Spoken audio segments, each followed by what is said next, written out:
মানে বাংলাদেশ, ইন্ডিয়া, পাকিস্তান যারাই পাচ্ছে তারাই মারতেছে। আমরা এই জায়গায় প্রায় যে হোটেলে আছি 50 জনের মতো আছি, কিন্তু সবাই দেখেন, এই যে দেখেন সবাই আমরা এখানে বসে আছি, কিন্তু আমাদের জানের অনেক ভয়। ঠিক আছে, আপনারা আমাদের দূতাবাসের থেকে যেভাবে হোক হেল্প চাইতেছি, আমরা হেল্প চাচ্ছি, আমাদেরকে হেল্প করেন। পুলিশের সামনে 10 থেকে 12 জন একজন বাঙালিকে একজন ইন্ডিয়ানকে এমন ভাবে মারতেছে, পুলিশ সেটা ভিডিও করতেছে।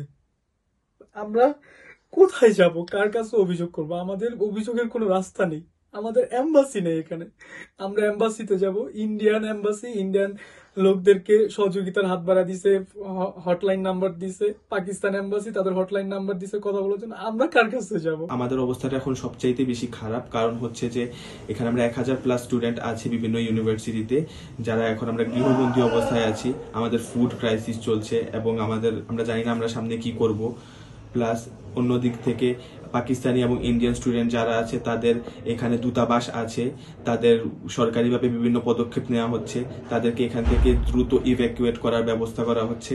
যেখানে আমরা বাংলাদেশি স্টুডেন্ট, আমাদের এখানে কোনো এম্বাসি নাই, আমাদের কোনো দূতাবাস নাই। হোস্টেলে কিন্তু রাতে কিন্তু পুলিশের সহায়তায় কিন্তু বিদেশি শিক্ষার্থীদের উপর কিন্তু বর্বর অতর্কিত হামলা চালানো হয়। ওভারঅল বাংলাদেশে 1000 স্টুডেন্টের মতো পড়াশোনা করছে।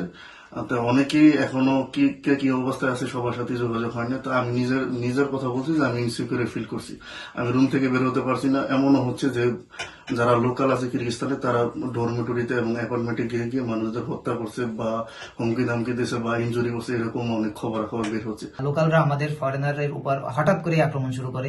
এই ঘটনার উৎপাত ছিল 2-3 দিন আগে।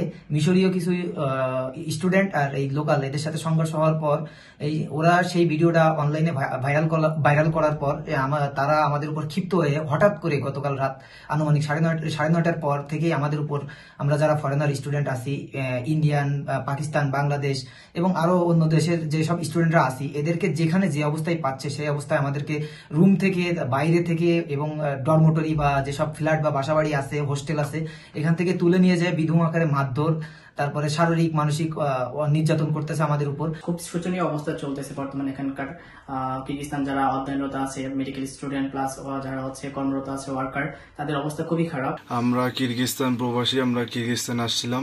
এখানে পাকিস্তানের সাথে কালকে খুবই একটা গ্যাঞ্জাম হয়েছে। গ্যাঞ্জাম হওয়ার পর কালকে থেকেই এখানে খুবই বিস্ফোরণের মতো একটা সমস্যা হচ্ছে। যে যার মতো মানে ফরেন যাদেরই পাচ্ছে, অন্য ধরনের মানে বাংলাদেশ, ইন্ডিয়া, পাকিস্তান যারাই পাচ্ছে তারাই মারতেছে। আমরা এই জায়গায় প্রায় যে হোটেলে আছি 50 জনের মতো আছি, কিন্তু সবাই দেখেন, এই যে দেখেন সবাই আমরা এখানে বসে আছি, কিন্তু আমাদের জানের অনেক ভয়। ঠিক আছে, আপনারা আমাদের দূতাবাসের থেকে যেভাবে হোক হেল্প চাইতেছি, আমরা হেল্প চাচ্ছি, আমাদেরকে হেল্প করেন।